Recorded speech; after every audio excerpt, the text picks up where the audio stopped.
Friends எல்லோரும் எப்படி இருக்கீங்க? வீடியோக்குள்ளே போகிறதுக்கு முன்னாடி ஒரு சின்ன விஷயம் சொல்லிக்கிறேன். பாருங்கள் கமெண்ட்டில் என்ன போட்டிருக்காங்கன்னா, this is almost certainly Imad Wasim's final international மேட்ச்னு போட்டிருக்காங்க. பாருங்கள், இமாட் வசீம் வந்து ரிட்டைர்மெண்ட் அனௌன்ஸ் பண்ணியிருக்காங்க. ஸோ இது வந்து அவருடைய கடைசி இன்டர்நேஷனல் மேட்சாக இருக்கும். சரிங்களா? இமாட் வசீம் வந்து ஃபேண்டசி டீமுக்குள்ளே வருவாரா வரமாட்டாரா, இல்லை இந்த மேட்ச் பர்ஃபார்மன்ஸ் பண்ணுவாரா மாட்டாரான்றதை கமெண்ட் செக்ஷன் வந்து சொல்லிட்டு போங்க. சரிங்களா? சரி வாங்க இன்றைக்கி மேட்ச்சுக்கான அந்த ஸ்பெஷல் டே பிளேயர்ஸ் வந்து யார் இருக்காங்க அப்படின்னு சொல்லிட்டு பார்க்கலாம். ஃப்ரெண்ட்ஸ், இந்த மேட்ச்சுக்கான ஸ்பெஷல் டே பிளேயர்ஸ் யாருன்னா கிறிஸ் யங் தான். சரியா? லாஸ்ட்டாக விளையாட அந்த அயர்லாந்து மேட்ச்சுக்கு நான் சொல்லியிருந்தேன் கிறிஸ் யங் தான் சொல்லிட்டு. அந்த மேட்ச் பார்த்தீங்கன்னா மழையால் அபார்ட் ஆகிடுச்சு. ஸோ அது கண்டினியூ ஆகும். சரிங்களா? ஸோ வந்து நூராத் இன்னிங்ஸ் வந்து ப்ளே பண்ணுறாரு. எட்லையும் விக்கெட் எடுத்துருக்காரு பாகிஸ்தானுக்கு எதிராக. ஸோ இவர் வந்து யூஸ் பண்ணி பார்க்கலாம். சரிங்களா? என்னோட டீமில் வந்து யூஸ் பண்ணி பார்க்குறேன். ஸோ இவரும் வந்து இந்த ரெண்டு பிளேயருமே வந்து ஃபேண்டசி டீமுக்குள்ளே வருவாங்களா வரமாட்டாங்கன்றதை ரெண்டு பேருமே சேர்த்து நீங்கள் வந்து கீழே கமெண்ட் செக்ஷன் சொல்லியிருக்கேன். சரிங்களா? ஸோ வாங்க வீடியோக்குள்ளே போகலாம். இந்த மேட்சை பொறுத்த வரைக்கும் வேர்ல்டு கப்பில் 36வது மேட்ச்சுக்கு. சரிங்களா? 36வது மேட்ச்சு யூஎஸ்ஏ ஃப்ளோரிடாவில் நடைபெறுது. சரிங்களா? இந்த பிச்சை பொறுத்த வரைக்கும் சிம்பிளாக சொல்லணும்னா பேட்டிங்க்கு வந்து ஒரு ஃபேவரட்டான கிரவுண்டு. ஆவரேஜ் ஸ்கோர் வந்து பார்த்தீங்கன்னா ஒரு 160க்கு மேலே வந்து எதிர்பார்க்கலாம். சரிங்களா? ஸோ நம்மளுடைய ஆப்ஷனில் வந்து யார் யாரெல்லாம் வருவாங்க அப்படின்னு சொல்கிறது நான் கேரக்டே சொல்லிடுறேன். ஸ்டாட்ஸ் வைஸ் பார்த்து ஒருவேளை அந்த பிளேயர் வந்து உங்களுக்கு யாராச்சும் பிடிக்கலாம் தாராளமாக ரிமூவ் பண்ணிட்டு உங்களுக்கு பிடிச்ச பிளேயர்ஸை வந்து யூஸ் பண்ணி பாருங்க. சரிங்களா? ஸோ இந்த மேட்ச்சில் வந்து நம்ம எப்பவுமே சொல்கிற மாதிரி எப்பவுமே பார்க்கக்கூடிய அந்த 6 பேர்ஸ் யாருக்குன்னு பார்க்கலாம். பாருங்கள், பாகிஸ்தான் பக்கம் ரிஸ்வான் இருக்கார். நெக்ஸ்ட் பாருங்கள் பாபர் அசாம். நெக்ஸ்ட் பார்த்தீங்கன்னா நசீம் ஷா இருக்கார். சரிங்களா? நெக்ஸ்ட் பார்த்தீங்கன்னா அயர்லாந்து பக்கம் அடையாறு டிலேனி. நெக்ஸ்ட் பாருங்கள் லிட்டில் இருக்கார். சரிங்களா? ஸோ ஓவரால் நம்ம கான்செப்ட் படி இந்த 6 பேர் தான் வராங்க. ஸோ இந்த 6 பேருக்குள்ளே வந்து யார் ஃப்ளாப் ஆகுன்றதை நம்ம கேரண்டியாக கண்டுபிடிச்சாலே போதும். ட்ரீம் டீம்ன்றது அப்படியே உட்கார வைக்கலாம். சரிங்களா? ஸோ 2 பேர் வந்து கன்ஃபார்மாக இதில் 6 பேருக்குள்ளே வந்துருவாங்க. அந்த 2 பேரை ஃபஸ்ட்டு சூஸ் பண்ணிக்காங்க. நெக்ஸ்ட் வந்து இருக்கக்கூடிய அந்த 4 பிளேயரில் ஃப்ளாப் ஆகக்கூடிய பிளேயர் ரிமூவ் பண்ணிங்கனாவே மோஸ்ட்லி அது ஈஸியாக இருக்கும். சரிங்களா? ஸோ ஃபஸ்ட்டு என்னோட ஆப்ஷன் வந்து யாரெல்லாம் ஃப்ளாப் ஆகும் நான் கெஸ் பண்ணி வச்சிருக்கேன்னா, டிலேன் வந்து ஃப்ளாப் ஆகிற மாதிரி கெஸ் பண்ணி வச்சிருக்கேன். நெக்ஸ்ட் பார்த்தீங்கன்னா நசீம் ஷா வந்து ஃப்ளாப் ஆகிற மாதிரி நான் வந்து கெஸ் பண்ணி வச்சிருக்கேன். சரிங்களா? ஸோ இவங்க 2 பேரும் ரிமூவ் பண்ணிடுறேன் இந்த டீமை பொறுத்த வரைக்கும். ஸோ எப்பவுமே கொடுக்குற மாதிரி சேஃபாக ரிஸ்வான், பாபர் அசாம், அடையாறு, லிட்டில் கொடுத்துட்றேன். லிட்டில் வந்து ஏன் எடுக்கிறேன் அப்படின்னு கேட்டிங்கன்னா, ஆப்போசிட் டீமில் பார்த்தீங்கன்னா பாபர் அசாம், ரிஸ்வான் இந்த மாதிரி பிளேயர்ஸ்லாம் இருக்காங்க. சரிங்களா? அதனால் நம்ம வந்து அவங்கள எதிர்பார்க்க முடியாது. சப்போஸ் இப்போது ரிஸ்வான் வந்து ஸ்டார்டிங்லேயே அவுட் ஆகிட்டால் கூட திடீர்னு கேட்ச் பிடிச்சி கூட உள்ளே வந்துடும் ஃபேன்சி டீமுக்குள்ளே. அந்த ஆப்ஷன் மாதிரி கூட நம்ம எதிர்பார்க்கலாம். அதனால் கெஸ் பண்ண முடியாதனால நான் வந்து எப்பவுமே கொடுக்குற மாதிரி சேஃபாக 4 பேர் கொடுக்குறேன். டிலேனியும் நசீம் ஷா 2 பேர் வந்து ட்ராப் பண்ணிடுறேன். சரிங்களா? ஸோ நெக்ஸ்ட்டு நம்ம சொல்லக்கூடிய பாயிண்ட் என்னன்னா 50-50 ஆப்ஷனில் யார் இருக்காங்க அப்படின்னு சொல்லி பார்த்துடலாம். சரிங்களா? So batting option, allrounder, bowling. சரிங்களா? மூணுத்துலையுமே பார்க்குறப்போ பால் பிரைன், சதாஃப் கான், நசீம் ஷா. சரிங்களா? 3 பேர் இருக்காங்க. இந்த 3 பேரும் வந்து நான் ட்ராப் பண்ணிடுறேன். சரிங்களா? 3 பேருமே வந்து ட்ராப் பண்ணிடுறேன். உங்களுக்கு மேபி இந்த 3 பேரில் யாராச்சும் வேணும்னா நீங்கள் யூஸ் பண்ணி பாருங்கள். சதாப் கானை வந்து ஏன் ட்ராப் பண்ணுறேன்னா, முன்ன மாதிரி இவருக்குலாம் வந்து வாய்ப்பு கொடுக்குறதில்ல. முன்னெல்லாம் வந்து 4 ஓவர்லாம் பவுல் பண்ணியிருந்தார் பாகிஸ்தான் விளையாடுறப்போ. இப்போலாம் வந்து பார்த்தீங்கன்னா மோஸ்ட்லி மெயின் ஃபேஸஸ் இருக்கிறனால இவருக்கு வந்து வாய்ப்பு எதுவுமே கிடைக்கிறதில்ல. நெக்ஸ்ட் பார்த்தீங்கன்னா நசீம் ஷா இருக்கார். நசீம் ஷா வந்து ஏன் ட்ராப் பண்ணுறேன் அப்படின்னு கேட்டிங்கன்னா, இப்போது இந்த அயர்லாந்துக்கு எதிராக வந்து இவர் பர்ஃபார்ம் பண்ண மாதிரி ஒரு ரெக்கார்ட்ஸ் நான் வந்து பார்க்கல. மோஸ்ட்லி அஃப்ரிடி தான் வந்து நிறைய விக்கெட்ஸ் வந்து விழுந்திருக்கு. ஸோ எல்லாருக்குமே வந்து அதிக அளவு விக்கெட் விழுமான்னு தெரியல. அதே போல் நசீம் ஷா மாதிரி பவுலர்ஸ்லாம் வந்து ஸ்டார்டிங் 2 ஓவரில் வந்து விக்கெட் எடுத்தால் மட்டும் தான் திரும்ப பவுல் பண்ணி வைப்பாங்க. இல்லைன்னா வச்சுக்கோங்களேன் அப்படியே ஸ்டாப் பண்ணிடுவாங்க. அதுக்காக தான் நான் வந்து நசீம் ஷாலாம் ட்ராப் பண்ணுறேன். உங்களுக்கு வேணுமா நீங்கள் எடுத்துக்காங்க. சரிங்களா? இந்த சென்ட்ரல் வரக்கூடிய பிளேயர்ஸ் எல்லாம் 50-50 ஆப்ஷன் தான். உள்ளே வரலாம் இல்லை வெளியே போகலாம், அந்த ஆப்ஷன் தான். பால் பிரைனை பொறுத்த வரைக்கும் ஒரே ஒரு மேட்ச்சில் பாகிஸ்தானுக்கு எதிராக 55 மேட்ச்சில் 77 ரன் அடிச்சு 55 பாலுக்கு 77 ரன் பக்கம் அடிச்சிருக்காரு. ஸோ இவர் வேணும்னா நீங்கள் எடுத்தாங்க. சரிங்களா? ஸோ இவருக்கு பதிலாக நான் வந்து கீப்பரில் வரக்கூடிய டக்கர் வந்து யூஸ் பண்ணி பார்க்குறேன். சரிங்களா? லோரன் டக்கர் தான் யூஸ் பண்ணுறேன். இந்த கிரவுண்டு இந்த ஃப்ளோரிடா கிரவுண்டில் விளையாடின 2 மேட்ச்லையுமே வந்து ஒரு 70 மேலே வந்து ரன்னு ஸ்கோர் பண்ணியிருக்காரு. இவருக்கு இந்த கிரவுண்டோட எப்படி விளையாடணும்னு தெரிஞ்சிருக்கும். அதனால் ஒரு 30 ரன் அடிச்சா கூட போதும். நம்ம ஃபேண்டசி டீமுக்குள்ளே வந்தால் போதும். நம்ம ஒரு பிளேயரை தான் வந்து யூஸ் பண்ணி பார்க்குறோம். ஸோ அதனால் டக்கர் வந்து யூஸ் பண்ணிடுறேன். சரிங்களா? ஸோ நெக்ஸ்ட் பார்த்தீங்கன்னா லோ பர்சன்டேஜ் பிளேயர்ஸ் வந்து யார் இருக்காங்க அப்படின்னு சொல்லி பார்க்கலாம் வாங்க.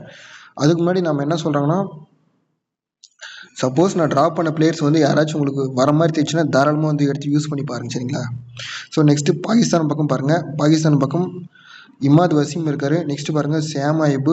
நெக்ஸ்ட்டு பாருங்கள் உஸ்மான் கான் இருக்கார். சரிங்களா? அதே அயர்லாந்து பக்கம் பார்த்தீங்கன்னா ஹாரி, டக்கர், ஸ்டில்லிங், டக்ரோட். சரிங்களா? மொத்தமே அவங்க 6 பேர் தான் இருக்காங்க ஓவராலாக.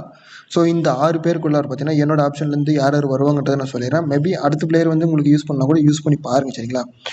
ஸோ சேம் ஆய்ப் வந்து யூஸ் பண்ணி பார்க்குறேன். நெக்ஸ்ட் வந்து இமாத் வசீம் ரிட்டர்மெண்ட் அனௌன்ஸ் பண்ணியிருக்காங்க. ஸோ இவர் வந்து யூஸ் பண்ணி பார்க்கலாம். கண்டிப்பாக வந்து இந்த ஃபைனல் மேட்சஸ் பொறுத்த வரைக்கும் உங்களுக்கே தெரியும், இந்த மாதிரி கடைசியாக விளையாடுற மேட்சஸ்லாம் வந்து அவங்களாம் வாய்ப்பு கொடுப்பாங்க. நம்மளே பார்த்துருக்கோம். அதனால் இவரோட தான் நான் யூஸ் பண்ணி பார்க்குறேன். சேம் ஆய்ப் யூஸ் பண்ணி பார்க்குறேன். ஹாரி டெக்டர் வந்து ஏன் எடுக்கிறேன் அப்படின்னு கேட்டிங்கன்னா, பாகிஸ்தானுக்கு எதிராக விளையாடின 3 மேட்ச்லையுமே வந்து 3 டைம் வந்து ட்ரீம் டீம் வந்திருக்காரு. ஸோ இவர் வந்து யூஸ் பண்ணி பார்க்குறேன். சரிங்களா? ஒருவேளை உங்களுக்கு டெக்டார் பிடிக்கலனா ஸ்டில்லிங் யூஸ் பண்ணி பார்த்துங்க. சரி, லோ பர்சன்டேஜில் டெக்டர், சேம் ஆய்ப், வசீம் 3 பேர் யூஸ் பண்ணுறேன். சரிங்களா? ஸோ ஓவராலாக என்னோட டீமில் வைக்கக்கூடிய அந்த 11 பிளேயர்ஸ் யாருன்றதை நான் சொல்லிடுறேன். மேபி நான் ட்ராப் பண்ணக்கூடிய பிளேயர்ஸ் வந்து உங்களுக்கு பிடிச்சிருந்தா நீங்கள் யூஸ் பண்ணி பாருங்க. சரிங்களா? ஸோ ரிஸ்வான் வந்து எடுத்துக்கிறேன். நெக்ஸ்ட் டக்கர் எடுத்துக்கிறேன். உஸ்மான் கான் ட்ராப் பண்ணிடுறேன். சரிங்களா? பேட்டிங் ஆப்ஷனை பொறுத்த வரைக்கும் பாபர் அசாம் இருப்பார். ஃபக்கர் ஜமான் ட்ராப் பண்ணுறேன். பால்கிரைன் ட்ராப் பண்ணுறேன். ட்ரக்ரோல் ட்ராப் பண்ணுறேன். நெக்ஸ்ட்டு பார்த்தீங்கன்னா ஸ்டில்லிங் ட்ராப் பண்ணுறேன். டெக்டாரு, சேம் ஆய்வு 2 பேர் யூஸ் பண்ணிக்கிறேன். சரிங்களா? ஆல்ரவுண்ட் ஆப்ஷன் பார்த்தீங்கன்னா அட்டையார், டிலேனி ட்ராப் பண்ணுறேன். சதாப் கான் ட்ராப் பண்ணுறேன். வசீம் வந்து யூஸ் பண்ணி பார்க்குறேன். நெக்ஸ்ட்டு சாம்பர் கூட ட்ராப் தாங்க பண்ணுறேன். எதுக்காகனா 49வது இன்னிங்ஸ் தான் வந்து ப்ளே பண்ணுறாரு. ஸோ இவர் வந்து ட்ராப் பண்ணி பார்க்குறேன். இந்த மேட்ச் பொறுத்த வரைக்கும் உங்களுக்கு வேணும்னா யூஸ் பண்ணி பாருங்கள். நசீம் ஷா ட்ராப் பண்ணுறேன். சரிங்களா? அஃப்ரீடி யூஸ் பண்ணுறேன். ஹாரிஸ் ராவ் யூஸ் பண்ணுறேன். அமீர் கூட ட்ராப் பண்ணிடுங்க. ஒரு விக்கெட் பக்கம் தான் வந்து எடுத்திருக்காரு. சரிங்களா? 8 மோஸ்ட்லி. அதனால் இவர் வந்து ட்ராப் பண்ணிட்டு வேறு பிளேயர் லிட்டில் யூஸ் பண்ணுறேன். மெக்கார்த்தி கூட ட்ராப் பண்ணிடுறேன். கிறிஸ் யங் வந்து யூஸ் பண்ணி பார்க்குறேன். சரிங்களா? ஸோ நெக்ஸ்ட்டு ஒரு வேளை கிறிஸ் யங் பதிலாக உங்களுக்கு வந்து பென் வைட் வந்தார்னா அவரை பிக் பண்ணுறது வந்து உங்கள் ஆப்ஷனில் கொடுத்துட்றேன். உங்களுக்கு வேணும்னா நீங்கள் எடுத்துக்காங்க, எல்லாம் ட்ராப் பண்ணுற மாதிரி தான். சரிங்களா? கிறிஸ் யங் மோஸ்ட்லி இருக்கிற வாய்ப்புகள் தான் வந்து அதிகமாக இருக்குது. ஏன்னா 100வது இன்னிங்ஸ் வந்து ப்ளே பண்ணுறாரு. ஸோ என்னோட டீமில் இருக்கக்கூடிய அந்த 11 பிளேயர்ஸ் யார் இருக்காங்கன்னு சொல்லி பார்க்கலாம். அதுக்கு முன்னாடி யூனிவர்சல் டீம் வந்து பார்த்துடலாம். சரிங்களா? யூனிவர்சல் டீம் வந்து இதுதாங்க. சரிங்களா? இன்னைக்கு மேட்சை பொறுத்த வரைக்கும் ஸோ எல்லாருமே வந்து கேப்டனாக நசீம் ஷா தான் யூஸ் பண்ணியிருக்காங்க. நான் வந்து நசீம் ஷாவை ட்ராப் பண்ணியிருக்கேன். ஸ்மால் லீக் ஆரவங்க வந்து இவரை வந்து ட்ராப் பண்ணாதீங்க. சரிங்களா? ஸோ ஸ்மால் லீக் ஆரவங்க வந்து எப்பவுமே அந்த யூனிவர்சல் கேப்டன் வரவங்களே வந்து கையை வைக்கக்கூடாது. ஏன்னா சும்மா ஒரு 30 பாயிண்ட் எடுத்தால் கூட போதும், உங்கள் ஆப்போனண்ட் வந்து அந்த 30 பாயிண்ட் டிஃப்ரெண்ட்லேயே வந்து வின் பண்ணிடுவாங்க கடைசி வரைக்கும். அதனால் வந்து ட்ராப் பண்ணக்கூடாது. சரிங்களா? ஸோ நான் யார் ட்ராப் பண்ணுறேன் அப்படின்னா அமீர், நசீம் ஷா, சதாப் கான், டிலேனி, ஃபக்கர் ஜமான். சரிங்களா? இந்த 5 பேர் மேலே ரிஸ்க் எடுத்திருக்கேன். இந்த 5 பேருக்குள்ளே யாராச்சும் உங்களுக்கு பிடிக்கும், நான் யூஸ் பண்ணி பார்க்குறேன் அப்படின்னா தாராளமாக வந்து யூஸ் பண்ணி பாருங்க. சரிங்களா?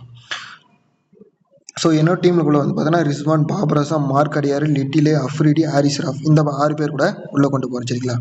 என்னோட டீமில் இருக்கக்கூடிய அந்த 11 பேர்ஸ் யாருன்றதை வந்து பார்த்துலாம் வாங்க. ஸோ என்னோட டீமில் இருக்கக்கூடிய அந்த கேப்டன், வைஸ் கேப்டனாக இவங்க 2 பேரும் சூஸ் பண்ணிங்க. சரிங்களா? அஃப்ரிடி வந்து கேப்டனாக சூஸ் பண்ணியிருக்கேன். பாபர் அசாம் வைஸ் கேப்டனாக சூஸ் பண்ணியிருக்கேன். 2 ட்ரிப்பு அயர்லாந்துக்கு எதிராக விளையாடினப்போ 2 ட்ரிப்புமே வந்து மோஸ்ட்லி 2 விக்கெட் 3 விக்கெட் எடுத்திருக்காங்க அஃப்ரிடி. ஸோ அயர்லாந்து பிளேயர்ஸை பற்றி இவருக்கு வீக்னஸ் தெரியும். அதனால் இவர் கேப்டன் கொடுத்துருக்கேன். பாபர் அசாம் பொறுத்த வரைக்கும் 2 மேட்ச் வந்து பிளேயர் ஆஃப் த மேட்ச் வாங்கியிருக்காரு. சரிங்களா? இவங்க விளையாடின 3 மேட்ச்சில் 2 match player of the match விளையாடிருக்காரு. ஸோ அதனால் வந்து பாபர் அசாம் வந்து வைஸ் கேப்டனாக ட்ரை பண்ணியிருக்கேன். ஒருவேளை உங்களுக்கு பாபர் அசாம் பிடிக்கல, நீங்கள் ரிஸ்வானை கூட ட்ரை பண்ணி பாருங்க. ரிஸ்வானை வந்து ஏன் ட்ரை பண்ணாமல் இருக்கேன் அப்படின்னு பார்த்தீங்கன்னா, இப்போ ஃபேண்டசி டாபிக்ஸ் வந்து இவங்க 2 பேர் தான் இருக்காங்க. ஸோ 2 பேருமே வந்து வருவாங்கன்றது அந்த ட்ரீம் டீம் கேப்டனாக வருவாங்கன்றது ஒரு கொஸ்டின் மார்க் மாதிரி தான் இருக்குது. ஒருவேளை நீங்கள் யூஸ் பண்ணுறவங்க வந்து ரிஸ்வான் கூட யூஸ் பண்ணி பாருங்கள். அடியாரை வந்து ஏன் பிக் பண்ணியிருக்கேன் அப்படின்னு கேட்டிங்கன்னா, பாகிஸ்தானுக்கு எதிராக 3 விக்கெட் பக்கம் கூட எடுத்திருக்கேன். சரிங்களா? அதுக்காக நான் யூஸ் பண்ணியிருக்கேன். ஸ்டில்லிங் வந்து எடுக்காமல் விட்டதுக்கான ரீசன் என்னென்னா, ஸ்டில்லிங்கோட ஹிஸ்ட்ரியை வந்து செக் பண்ணி பார்த்ததுல இப்போ ஜூலை மாதம், சரிங்களா, போன வருஷம் ஜூலை மாதத்துலேருந்து 2023 ஜூலை மாதத்துலேருந்து இப்போ வரைக்குமே வந்து இன்னும் ஒரே ஒரு 50 கூட அடிக்கலைங்க. சரிங்களா? அவ்வளோ மேட்ச் வந்து சும்மா தான் வந்து விளையாட்டு போயிருக்காரு. ஸோ அதுக்காக தான் ட்ராப் பண்ணியிருக்கேன். மேபி ஒரு விளையாடுவாருன்னா மட்டும் நீங்கள் யூஸ் பண்ணி பாருங்கள், இல்லைனா வேண்டாம். சரிங்களா? ஒருவேளை ஸ்டில்லிங்கில் ஒன்றும் இல்லைங்க, 2 ஓப்பனருமே வந்து நான் தூக்கிறேன். சரிங்களா? பால்பிரைன், ஸ்டில்லிங் 2 பேரும் தூக்கியிருக்கேன். உங்களுக்கு யாராச்சும் வேணும்னா நீங்கள் யூஸ் பண்ணி பாருங்க. சரிங்களா? மற்றபடி மோஸ்ட்லி ஸ்டாட்ஸ் வைஸ் தான் உங்களுக்கு எடுத்து கொடுத்துருக்கேன். ஸோ வீடியோ பற்றி கருத்தில் வந்து கமெண்ட் செக்ஷன் சொல்லிட்டு போங்க. ஸோ தேங்க்ஸ் ஃபார் வாட்சிங்.